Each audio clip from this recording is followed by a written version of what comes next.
Good afternoon, everybody. Thank you very much for joining us. And we're going to be taking a broad view and not particularly deep at this point. Obviously, we want to try to give you the context, the broad context, rather than going into any details. But what we do want to do is mark out the areas where details will need to be established and looked at. So we wanted to start by feeding back something on the discussion, on the polls.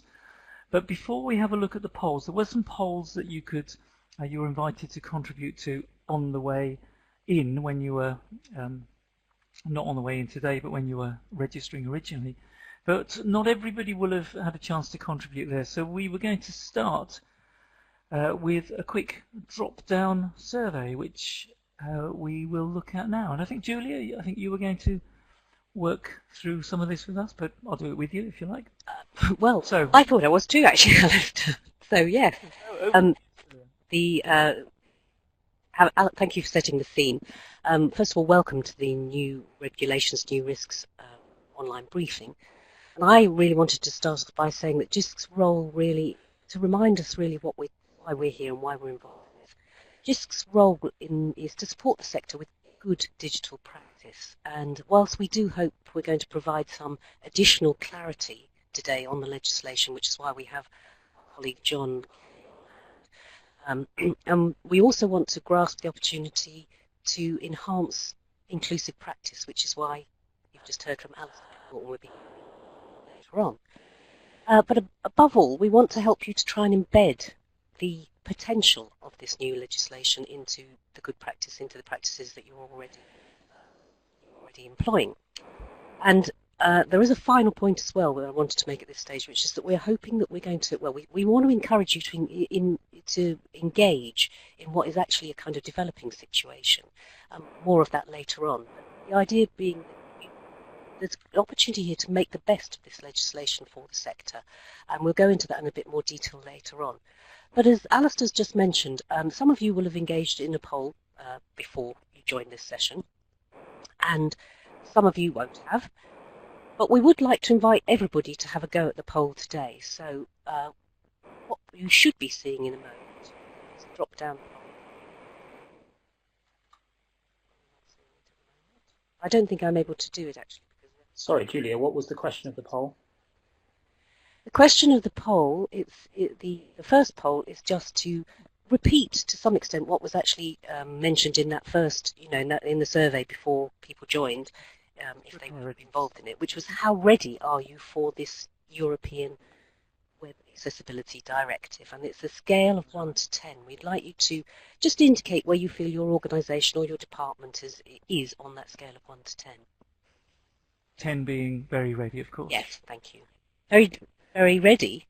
Yeah, very ready. 10 being very ready. 1 or 0 being not ready at all, obviously.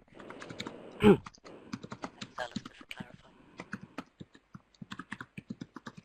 And could you use the green tick that Ed showed you earlier on to indicate when you finished?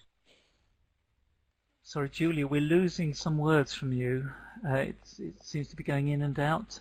Right, okay. Well, I think we'd better go back to you taking it over then, Alistair.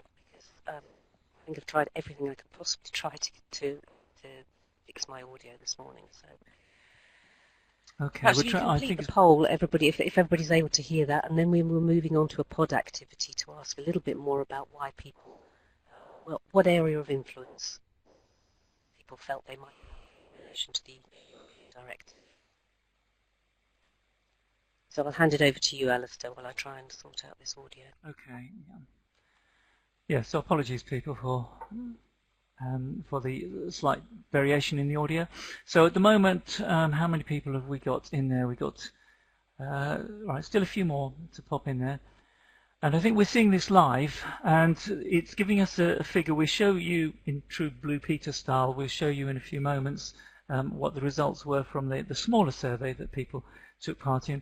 But at the moment, it looks like we've got the bulk are below that halfway mark, with a few actually feeling much more confident, which is great because we're looking for leaders in the sector to be able to, to support and to help the sector itself to formulate how can we do this in a way that's going to be positive and not have unintended consequences. So that's very helpful, and I think hopefully the purpose of that poll is to help us orientate where we weave things through the session, but it's also to help you see you may not be the only people. If you're thinking, my goodness, I'm not really there yet, you look like you're in good company. Now, what we also want to do now, we've got a separate poll that we're going to put in there. We're going to ask what role you're in and what areas of influence you might have, because one of the things that's going to emerge from this session is something I described this morning in an email out to the list. It's about making things join up, because there's all sorts of great practice in the sector already, but very often it doesn't join up, and so some areas are undermining other areas. So we need to know what kind of influences you have. So I think Ed's got another pod activity with which role are you in and what can you influence. So here we go. Just a second or two to get those all sorted. So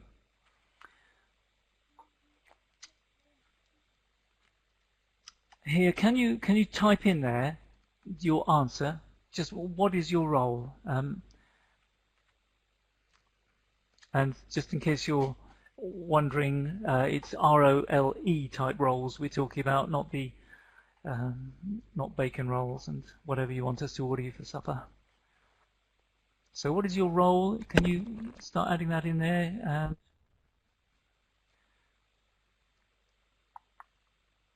Edward, can you tell me what's happening?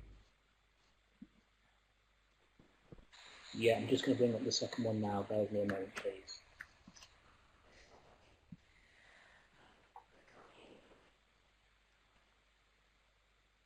So yeah, we're getting some very creative people popping things in the text chat, which is great. So in fact, that might be better for us to do that at the minute. What is your role? So we've got digital learning, And the other academic developer. Poll was for influence. Did you say, Alistair? Areas of influence, yeah. That's great. They're all coming up there now, so that's brilliant. We've got. So I'm keeping my eye on both those. It's fine. Use whichever's easiest for you there, the chat or the other role area. So, right, a really good range. Lots of learning technologists, educational developers, some policy folk. So what I'd like to do now, and this is a reflective thing for you as well, so we're going to be thinking now, given this range of roles that we're seeing, and you're seeing as well as I'm seeing, because you're looking at the text chat too, you're seeing that there's an enormous range of people in here, from libraries, a quite good representation from libraries, to development, e-learning, quite a wide range of qualities, policy, etc. So now what I want to do is just spend a couple of minutes thinking about what you're going to influence in terms of the student experience. Now this may not be something that you carry around every day in your heads, because you may think, I influence that team, or I affect that team and they do their things. But what I want us to do is just think a little bit beyond that, to what the user experience, which elements of the user experience and the student or a member of staff's day-to-day work, somebody with a disability who's a student or a staff, what elements could you influence for their day-to-day experience? So this is I'll give you a couple of minutes for this, but it's making that join up. What are you going to influence down the line? So areas of influence, so we've got training, we've got learning content, class and online teaching, excellent. The library content, yes. Coordinating, persuasion, that's an interesting one, a very valuable one too. So lots of training, student engagement with video content, yes. So keep coming. This is really helpful because, and again, I think for us it's very easy within the context of our own roles for us to feel that we're working in isolation. But quite often when you begin to plot out, okay, what am I going to influence, there are other people that influence that well and influence that as well, and that can be really significant for making things happen. Right, we're going to keep those answers because those sorts of answers and the roles that you've given us, those are all really useful for us to pull together for the sector. You know, these are the people that are involved, these are the roles and the influences, where can we support these different areas. So thank you very much for that. That will be fed back to you in one way or another over the coming weeks and months, because we're going to use that intelligence to help prioritize some of our resources. So if you're still typing, that's great. If you're still reading what other people are typing, that's great as well. But what I'm going to do is move on to the next slide now. So if we could move the polls off there for a minute now, that's great. When we did the previous survey, we found that there was a big discrepancy between HE and FE. So generally, higher education institutions are a lot more aware of the legislation existing than FE institutions. We also had a look at people assessing their own institution's awareness, and these are the results, where a large percent just didn't really know, and that's fine. That's not necessarily a bad result. It might mean that you weren't in the role that would necessarily know. That would be somebody else's responsibility. But in terms of on track or fully compliant or somewhere else, we're only talking about a quarter of the sector that feels confidently on track. So there is work to do, and hopefully this session is going to be a part of that work. In terms of not just are you ready, but are you realistic about how it's going to impact on work? Are you realistic about what it will involve in terms of benchmarking or whatever else, knowing where you already are? Then we had a look at have institutions conducted an assessment of the work, so the sort of realism measure. And again, in terms of those that are fully engaged, yes, we've partially completed or we fully completed. It's a very small number. So there's planning, about 40% planning too, but well over 50% either don't know if that assessment's been done or know that it hasn't been done. So that, I think, gives you a sense of the challenge and the kind of scope. What we're going to be covering today is a plain English explanation of what that challenge is. We're going to look at a timeline for compliance. I'm hoping Julia's got her microphone sorted by then because she'll explain it better than me, but if not, we'll muddle through. We'll look at roles and responsibilities. In the process, we'll be looking at some common barriers, but we'll also look at some good practices and resources and support. So now I'm going to hand over to John, who's going to talk about the legal side. Yes, indeed. Thank you very much, Alistair, for that. My name is John Kelly, and in this part I was just going to step through the legislation quickly to get to understand the mechanics of it and to look at some of the definitions that it contains. I suppose it's important to remember that one of the purposes behind the directive is to harmonise and standardise accessibility laws across the EU, European Union, for people accessing public sector information. That's really where this initiative has come from. It's a directive. It's an EU directive, so it doesn't automatically become law in all EU member states, but it puts an obligation on the member states to adopt the contents into their own national law. And in the UK, this EU Web Accessibility Directive has now been transposed into UK law, and it is this regulation that contains the law that applies to us. The Public Sector Bodies Accessibility Regulations 2018. The regulation takes effect from has taken effect from the 23rd of September 2018. So it's in force and underway. There's a staged introduction.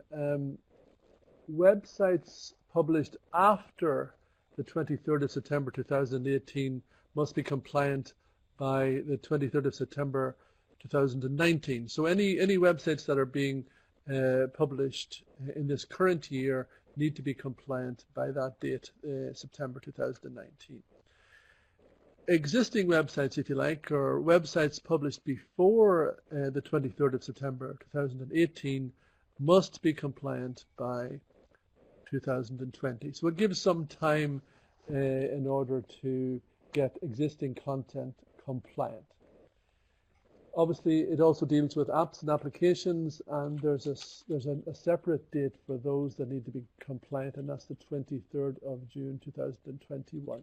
Now, I know Julia is planning to talk a bit about the timelines later, so maybe that's enough about that. The first clear obligation that's imposed by the regulations is that unless to do so would impose a disproportionate burden, a public sector body must make sure that its websites and apps meet what's called the accessibility requirement. Now, that seems very straightforward, but there's a number of phrases in there that need to be looked at and expanded and unpacked, as they say. The first one that jumps to mind is what is a public sector body. Now, that's fairly uncontroversially, it's fairly uncontroversial that HE and FE are public sector bodies. There's no one, I don't think there's anyone here in the UK that would try to say they aren't. So it applies to FE and HE. The second phrase, accessibility requirement, which is defined in Section 3 of the regulations. This is the requirement I think many of you will be familiar with to make websites perceivable, operable, understandable, and robust. And Alistair, I think we'll be talking about that a little bit further along as well. Maybe one of the trickier things then is the phrase, what is a disproportionate burden? So again, I'll just repeat that unless to do so would impose a disproportionate burden, a public sector body must make sure that its websites and apps meet the accessibility requirement. So Section 7 of the regulations explains actually what a disproportionate burden is. And really, in short, it's quite simply where it would impose an excessive organisation or financial burden on the public sector body.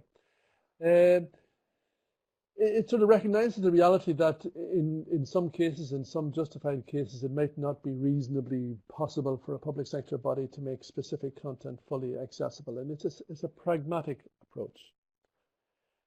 But the regulations require that where a public sector body claims that complying with the accessibility requirement would impose a disproportionate burden, that public body needs to carry out an assessment of the circumstances, a type of cost-benefit analysis, really, and the outcome of that assessment needs to be explained in its accessibility statement, and also alternatives to the materials that couldn't be made accessible need to be provided. So there's a framework then for understanding and operating what would be a disproportionate burden, and that's all laid out in Section 7 of the regulations. Also, or in addition, there's two categories of exceptions that we need to have a look at. Exceptions are dealt with in Section 4 of the regulations. First of all, the websites of some organisations are accepted. So that includes public service broadcasters, typically the BBC. The second category are non-governmental organisations, unless they provide essential services. And the third category are schools and nurseries, but not essential online admin websites of schools and nurseries. So I understand there is a line being taken, an argument being made that universities and colleges could be considered non-governmental organisations, but I remain to be convinced of that. But luckily, we don't have to decide that ourselves. There will be guidance from the government department to clarify that, I am told. Also, some particular types of content are accepted, and we'll come back to these in more detail a little later this afternoon. And as I said, government guidance is promised for what both the organisational exceptions are and the type of content that is that the regulations apply to.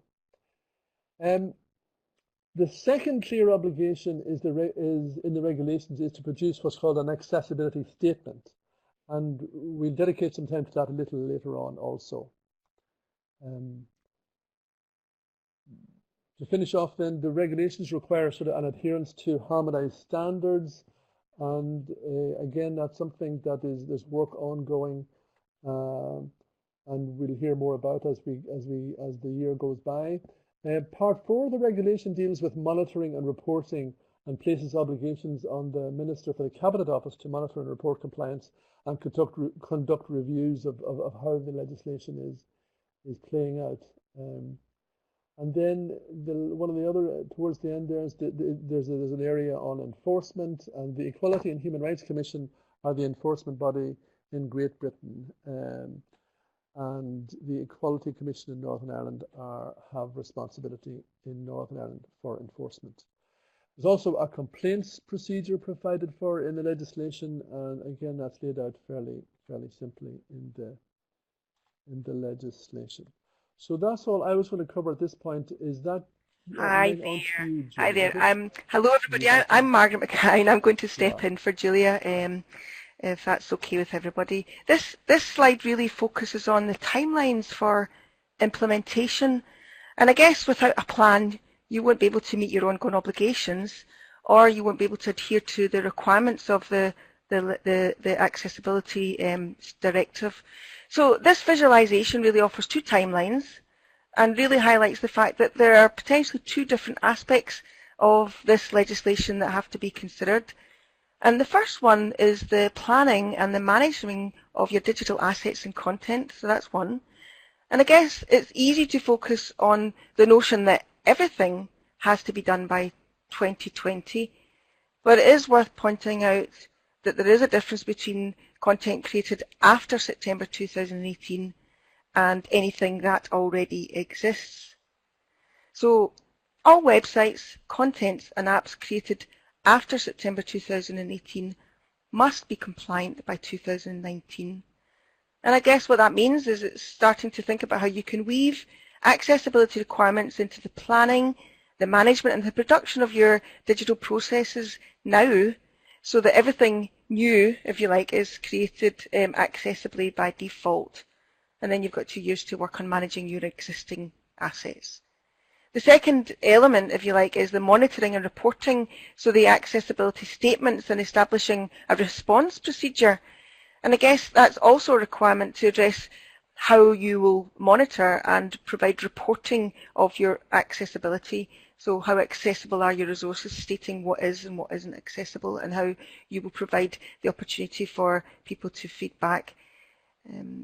Because the existing content is going to have to be made compliant. You're going to need to be able to provide a statement highlighting what works, what doesn't work, what you're going to, an opportunity to provide people with the potential to report back, and also to provide you with feedback. So that's a wee bit about this sort of timeline. I'm going to pass on to Alistair now, who's going to look at the levels of response. Yes, indeed, unless Julia wants to take on what I think her mic might be sorted, but if I don't hear quickly. Okay, go on then. You're doing such a fabulous job. I feel it's inclined to take over. It's very quiet, Julia. Okay, well, in that case, I think we'll go back to planning, shall we? Okay, well, we tried, yeah. Okay, sorry, I'll try to do justice to Julia's put this element here of looking at different areas of responsibility, because it can look a very big process you've got to do. But what we've identified is these 3 levels of responsibility that will influence completely different people in the organisation. So on the one hand, you've got the third-party content over which you have no control, and the legislation is quite clear on that you will not be responsible for the accessibility of third-party content that is created by others. At the same time, you may still be responsible as an individual ethically and under the Equalities Act, etc., for making sure that the accessibility information about that material is communicated effectively to people. But there's a bunch of people involved in procurement.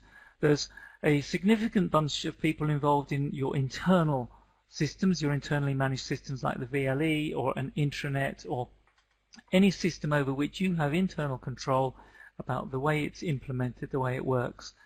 Clearly created content is going to be giving some people, I think, some sleepless nights, because you will have a responsibility organizationally for content created on your VLE or on your intranet, etc. That falls under the remit as far as we can tell. And within all of those, there's this assistive technology element that's really important, because of course one of the ways of telling if something is going to be accessible is, will it work with assistive technologies?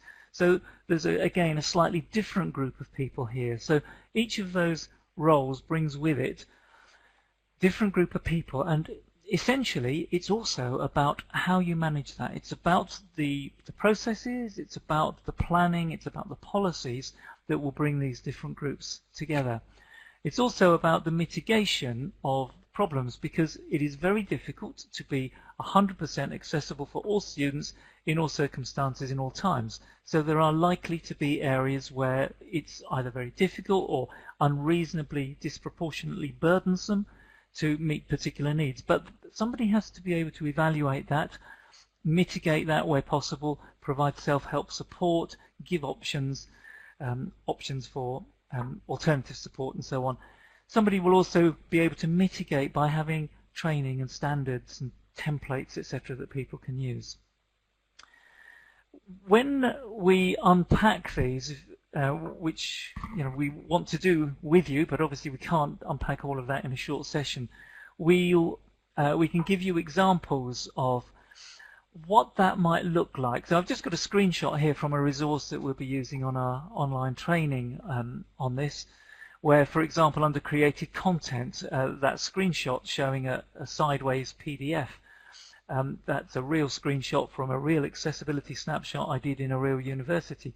Very interesting in terms of the student access to these materials.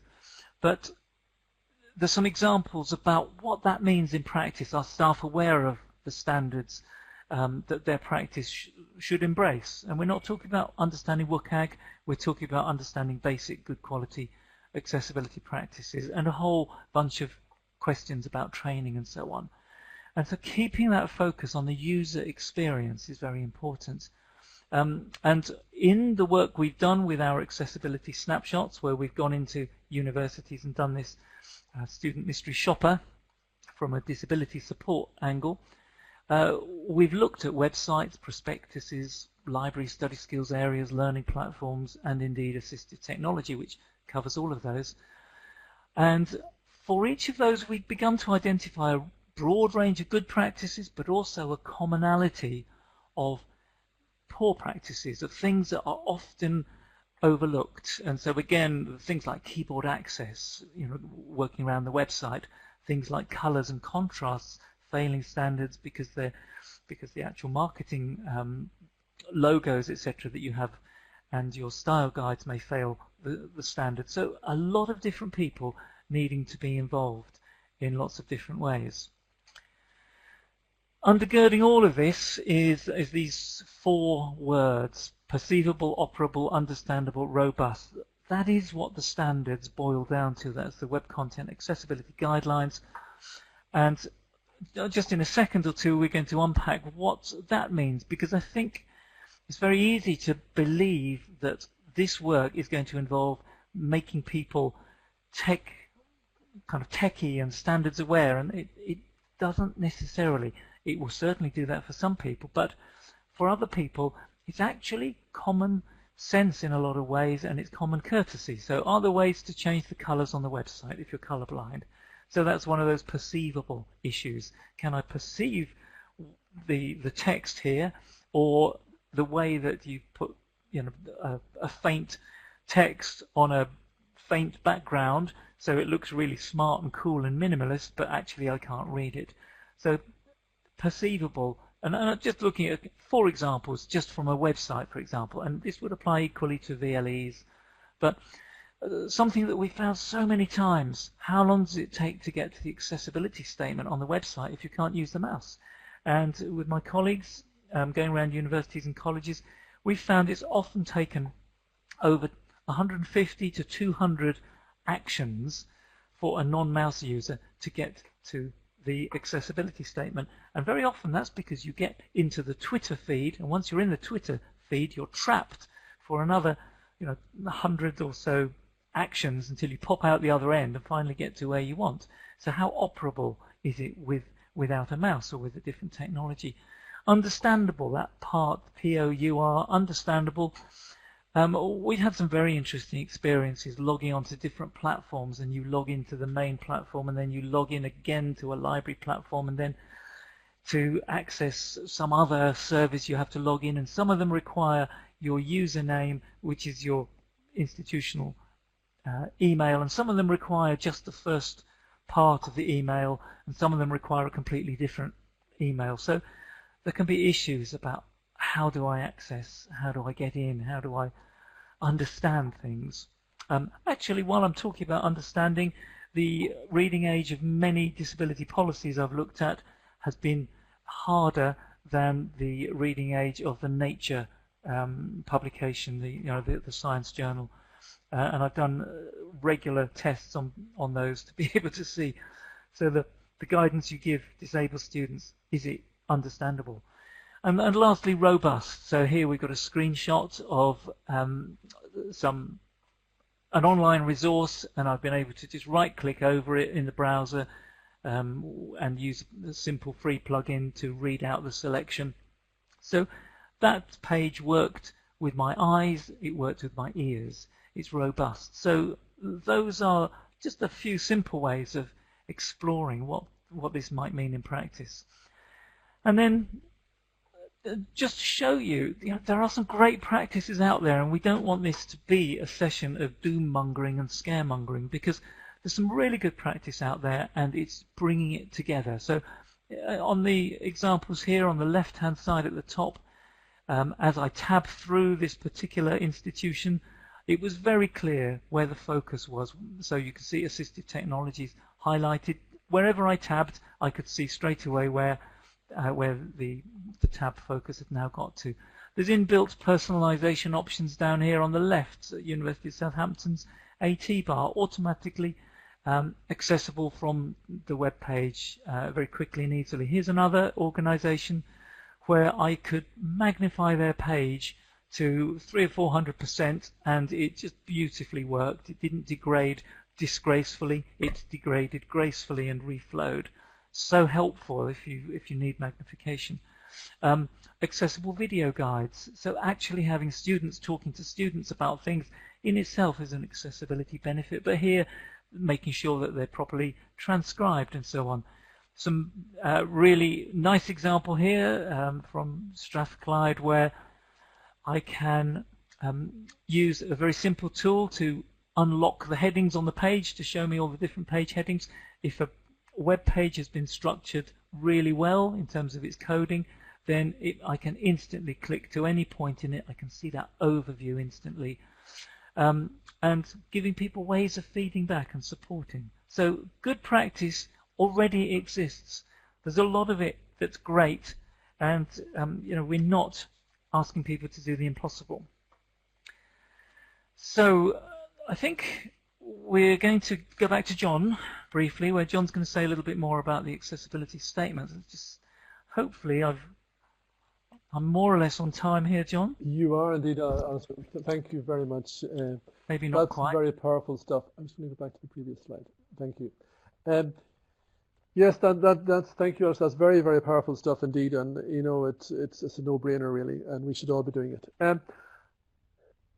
Just going back to the legislation, as I've said earlier, in addition to meeting the accessibility requirement, which is a very important part of this, the second clear obligation on a public sector body is to produce and publish an accessibility statement. So Section 8 of the regulations deal with the accessibility statements and what the requirements are.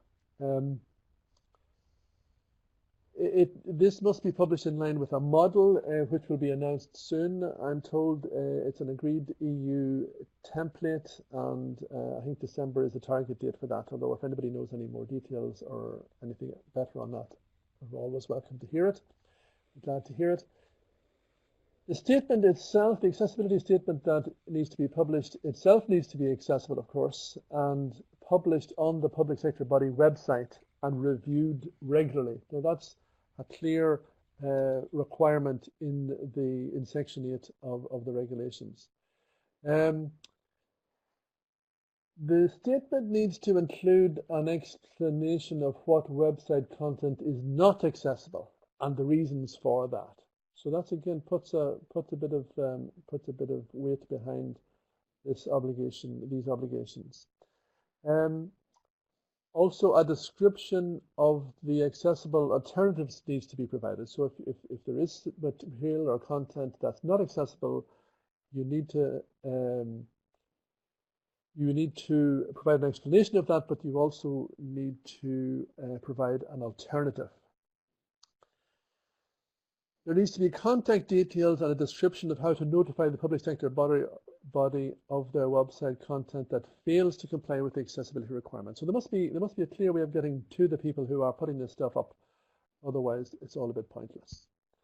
There needs to be information in the statement on the enforcement procedures and how that is available to the person who has a complaint, if you like. And all of that detail is set out in Section 8 very clearly in the regulations. The objective is to have transparency with regard to accessibility, obviously, and the use of the model encourages consistency across public sector websites of accessibility information, not only here in the UK, but also throughout the EU. And that's as much as I was going to do on that. Thank you. I'll pick up on that. Thank you very much, John. Thank you. So, but compliance, as John has been saying, compliance is only the start, because accessibility statements are supposed to be transparent and they're supposed to support participation. So making information available on your digital platforms should ideally support independence and enhance any adjustments that you've made, telling people about what you've done. So it's not just about documenting the changes you're making or documenting the technical standards you're adhering to, but instead you're looking to support usability and to encourage feedback from people so that they can report back on areas that are problematic or aspects of your digital assets that could be improved. So here are our recommendations, if you like, for going beyond compliance, and 5 things that we'd like to ask you to consider that represent good practice. So ensuring that the accessibility statements that you provide make sense, including practical information rather than just providing access to links about technical standards that you've adhered to, including information on who to contact if you have a problem using your website or digital platforms, explaining things like the accessibility of ebooks and resources to everybody. So that involves not just looking at, your website or your learning platform, but the other range of digital platforms that your institution provides. In particular, in a library setting, that there are so many ways that ebooks, for example, can be made much more accessible, if only students knew. And I know that the Aspire project has done a lot of work on that. And I think also considering the fact that just generally not everyone will want to declare a disability. Also making it easier to find guidance on how to create accessible documents for use on the learning platform. There's no point in institutions having really well designed accessible documents if students don't know how to exploit them to make the most of them and to increase their access. And also explaining the complaints and comments procedures, making it easy for everybody to make contact. So I guess after the session, what we would like to ask you to do is to check your own website or check one of your digital platforms and look at your accessibility statement and look at whether the information is useful to users. Are there any gaps? For example, do you provide reporting systems or information about how people might respond?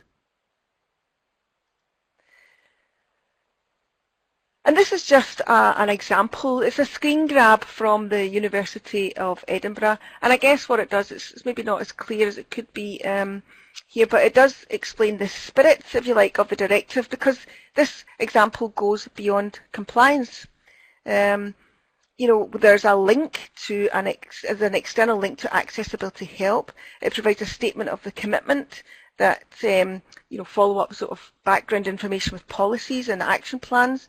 There's a section on the practical help, how people can help to customize the site, make it easier to read and navigate. There's a list of assistive technologies that are easy to find and, you know, pushing that information there up front. There are recommendations on creating accessible content as well as where to get alternative formats. And a clear date stamp that indicates the kind of timescale, the timeline, if you like, the pipeline of the monitoring process. And that just as important, what it does is it acknowledges accessibility limitations and who to contact if people can't access part of this website. So it provides really, really useful reporting. So the question is, does all of your content need to be compliant? Well, the answer is yes and no. We're going to be delivering in the new year online accessibility selfie series, which is something that we've been involved in. Alistair mentioned our accessibility and inclusion snapshots. We're going to be delivering these as online selfie series in the new year, which could help you unpack these things further. And Alistair has already given you some examples of the different approaches to what we've found. But the yes really is for all work planned from now on. You will have to be compliant. So you'll need to introduce criteria and standards for procurement, commissioning, and managing it all towards being compliant by 2019. For existing assets, no. Start with an evaluation of what you're doing, how accessible your existing resources are, and make an assessment of what's required to make it compliant in order for you to make a decision on that. So I guess the aim here is really to stress that you need to have an awareness of where you are in terms of your digital assets and to think about a systematic approach, because otherwise you'll be less placed to meet the requirements of your accessibility statement. John's going to give us some specific examples in a moment, but it's also worth pointing out that what's suitable for the sector is still under discussion, because educational websites and platforms are different to other externally facing sites in terms of their purpose, their interactivity with learners and users, which could be different from other, as I say, public sector websites. And Alistair did unpick this a bit more earlier, and what we plan to do in the future is to try and gather more conversations and discussions around this. What's clear is that you need to know what you have got and how useful it's going to be, and decide if it's worth, if you like, upgrading. And these things are important in helping you to complete the statement on your website so that you can think about what you're planning to do, what you haven't been able to do, what you're maybe not planning to do, and what alternatives you have in place, and who is responsible for that. And this is possibly where our JISC accessibility snapshots and our JISC snapshot selfie series will be able to help you with that. And also our JISC VLE reviews may help. So I'm going to pass you back to John, and he's going to... Thanks. Thank you, Megs. Yes, indeed, the regulations in Section 4 describe content that is exempt from the regulations altogether, so that doesn't need to be comply with the accessibility requirement that was described earlier. Some are more relevant, I suppose, to our sector than others, but the first one that's up very listed there is the office file formats. That really means documents that are not that weren't originally or aren't really designed primarily for use on the web. So PDF documents, Microsoft Office format documents, and that type of content. That there isn't a requirement to make that those accessible. They're excluded. The second one there is pre-recorded time-based media published before the 23rd of September 2020. So time-based media there, in that sense, is really audio-visual type materials, audio only perhaps, or video only, or audio and video, and that's what time-based media is. So pre-recorded time-based media published before the September 23rd of September 2020 is exempt. Obviously, after that, pre-recorded time-based media will need to be made comply with the accessibility requirement. Live time-based media will continue to be exempt. That seems to be the way it's structured. Other content such as online maps and mapping services, as long as there's essential information is provided an accessible map for navigation, then that otherwise doesn't have to be compliant. As was also mentioned earlier, the third-party content that isn't under the control of the public sector body is, as part of this pragmatic approach, is not or is an exception. It also goes into some detail about heritage collections, you know, where the preservation or the type of reproduction, making that accessible would be either not cost efficient or there isn't an easy way of doing that, then those are also exempt. There's a relevant one for us about extranets and intranets.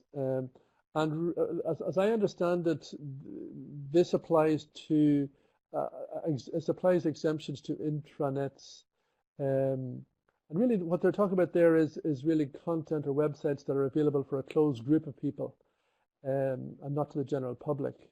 And those that are published before 23rd of September 2019 are exempt unless or until they undergo what's called a substantial revision.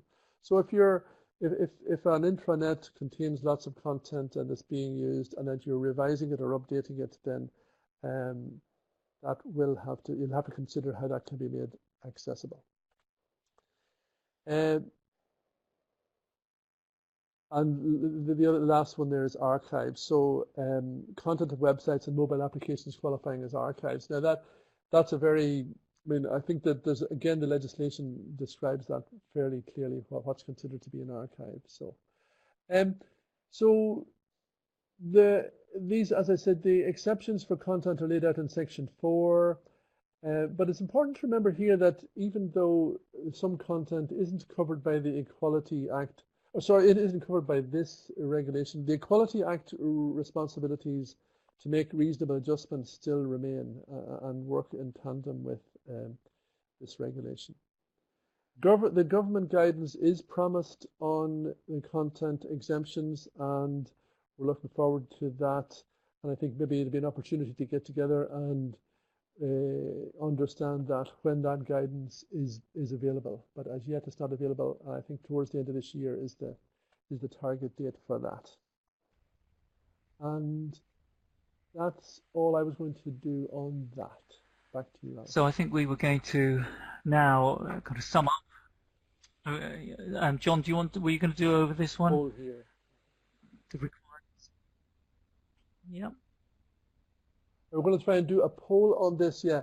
In order, again, as Alistair said, that in order to focus and to prioritize work for ourselves and for the sector and for what we should do next, we're asking you again to choose from this list what priorities you see that needs to be done.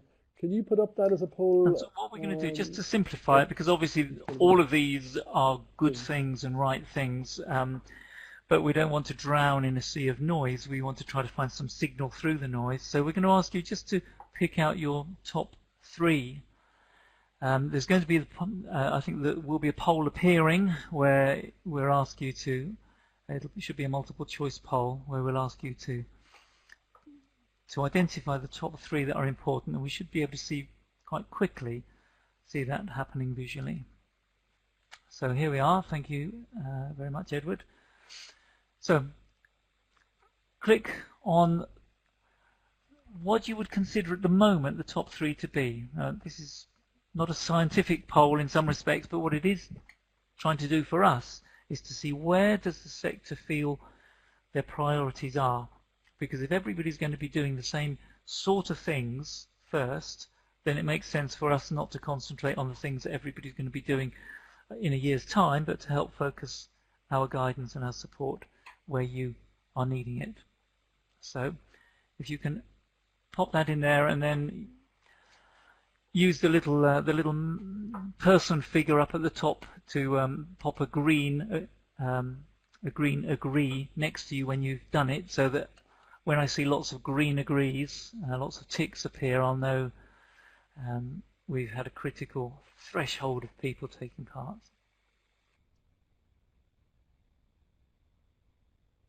And there is the option to tick another and to enter stuff into the chat pod of your own thoughts.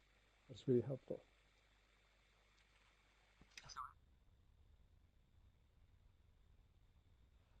Alistair, maybe we should also mention the Gmail list that we are encouraging people to contribute to and to participate in, because that's a great, I consider that a very valuable resource for the sector in understanding what how the legislation is applying, how it's being received in our own institutions, and what the priorities are.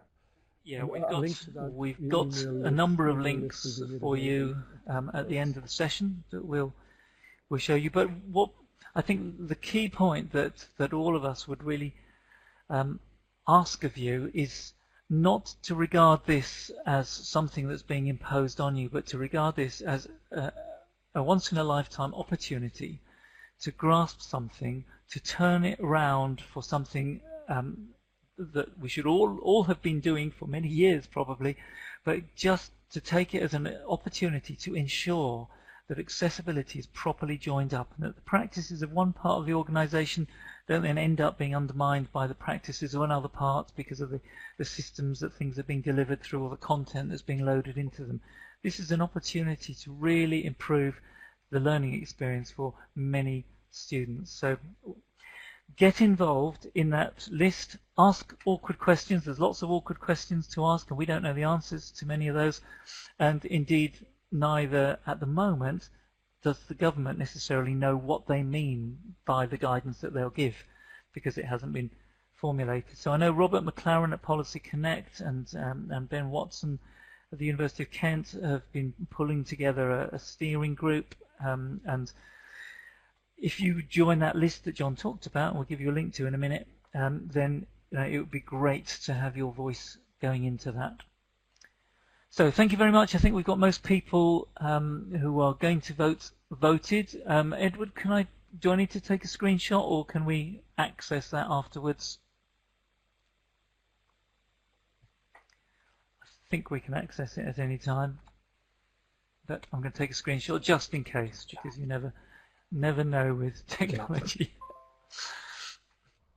Okay, that's great. So if we can move on from the poll then. What we'd like to do is to give you an opportunity for reflection. What one thing will you do now? So we will just ask you in the text chat to pop in there, what one thing will you do now? We've covered a range of areas.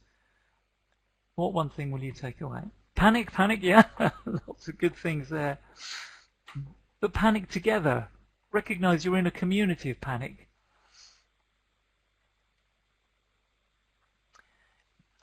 I just spotted the link there, or a note there about Sue's poster, Sue Watling's poster. Really nice, very easy to understand, and infographic on good accessible practice for non-technical people.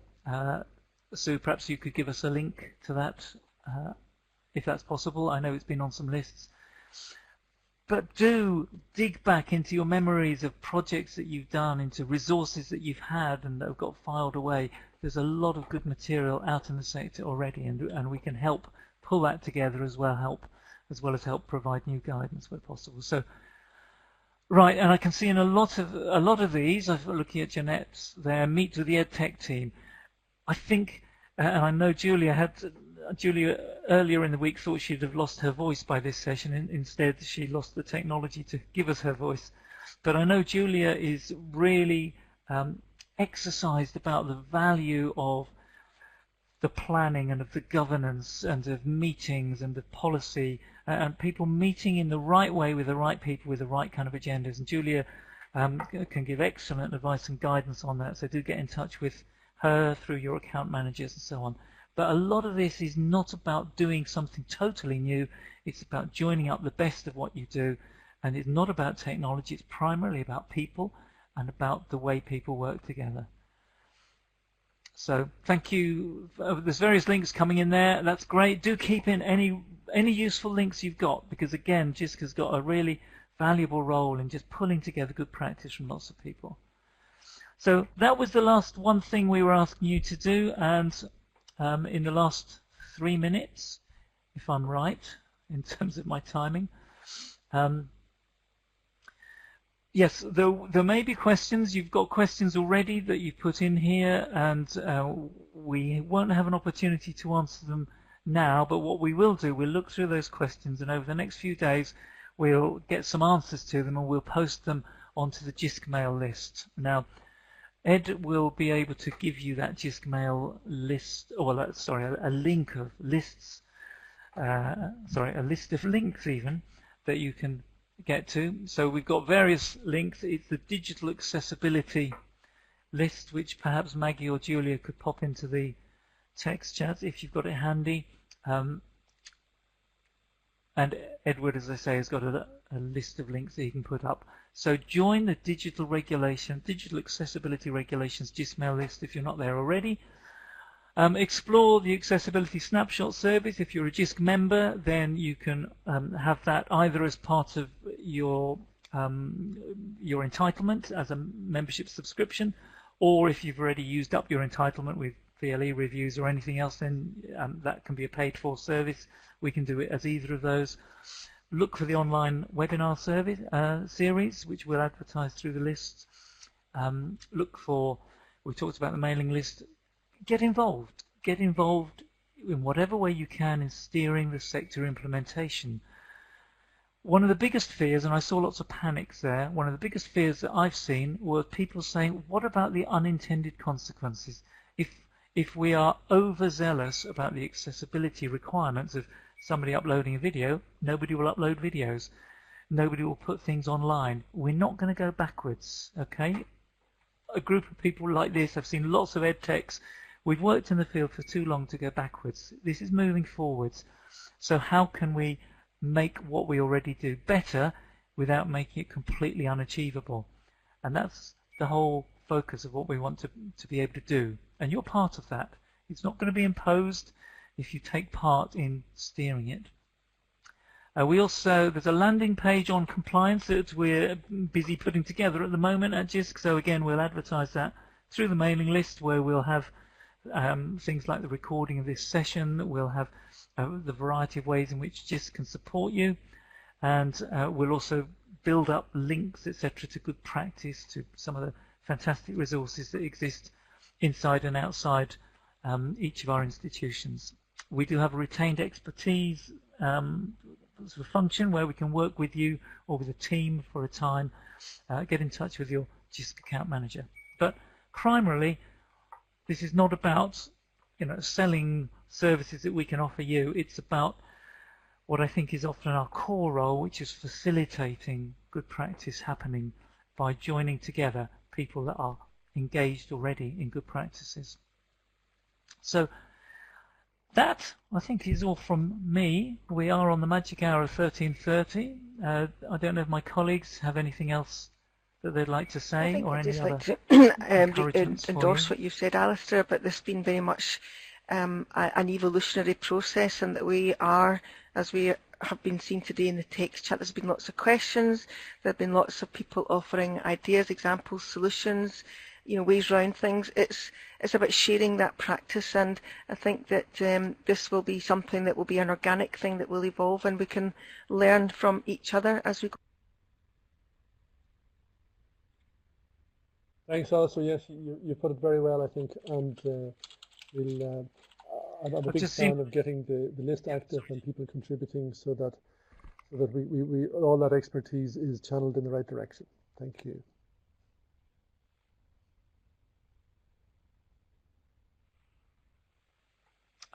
Just a question for Edward. Helen Davies has said, will the chat pane be recorded too? Because there's lots of good links that people have been sharing in there. On the landing page, we can share the links and the questions, and hopefully have those answers to those questions as well, provided on that landing page, which, as you've outlined, will be available next week, hopefully.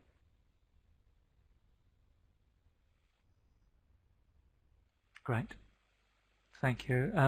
Ben from Kent, Opera Kent there, has popped in a link there to the Further and Higher Education Digital Accessibility Working Group. So there's a link there as well. Thank you, Ben. Thank you for everybody for your contributions, for your questions, and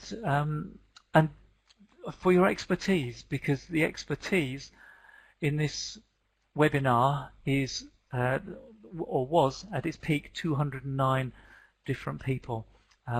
So as a community, there's a huge amount that we can learn and that we can move together with to reduce the panic. So thank you very much, everyone.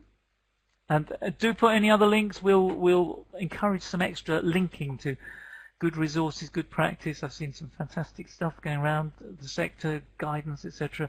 Let's not reinvent wheels. Let's share what we've got.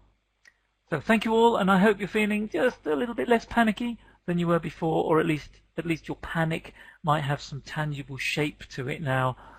With thanks a lot, everyone. Just to clarify, the GIST mailing list, you can see a link in there in the questions pod.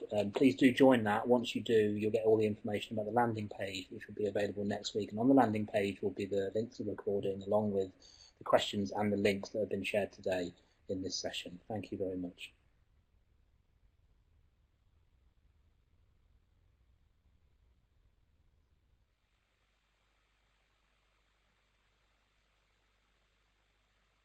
And in terms of leaving the session, once you're ready, all you need to do is just close the tab or window that you've got the session running in, and that automatically logs you out. Thanks again.